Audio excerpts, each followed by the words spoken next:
Hava sıcaklığının artmasıyla vücut ısısını vücut kontrol etmeye çalışır. Bunun için de terleme gerçekleşir.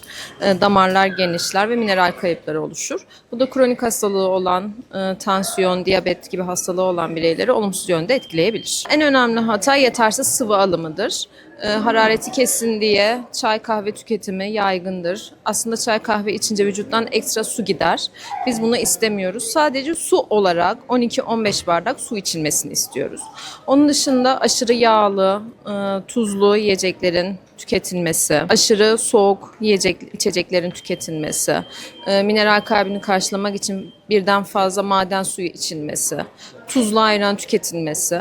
Bunların hepsi kronik hastaların yaptığı hatalardandır. Günlük sıvı alımı yine çok önemlidir bizim için. Sadece su olarak 12-15 bardak su içilmesi gerekiyor. Aşırı çay kahve tüketimi vücuttan su attığı için çok istemiyoruz.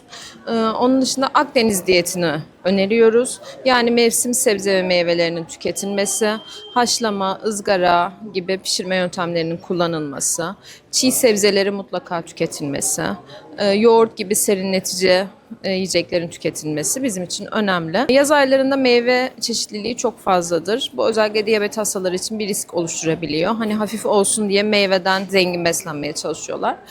Bu da diyabet hastalarında özellikle glisemik indeksi yüksek olduğu için bu meyvelerin kan şekerini olumsuz yönde etkileyebiliyor. Yani meyvelerin miktarına dikkat ederek yanında süt, yoğurt, badem, ceviz gibi yiyecekleri birlikte tüketilmesi gerekiyor. Tüketilmesi önerilen aslında mevsim sebze ve meyveleri miktarlarına dikkat edilerek tüketilebilir.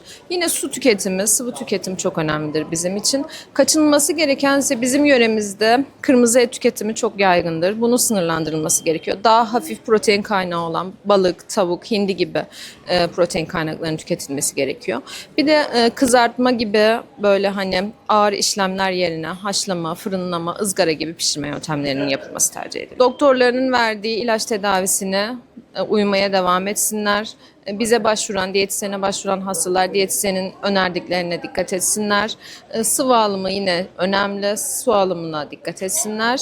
Ve mevsim sebze ve meyvelerinden ağırlıkta Akdeniz diyetini herkese öneriyoruz. Herkese geçmiş olsun. Kronik hastalar sıcaktan çok etkileniyorlar. Lütfen beslenmelerine dikkat etsinler.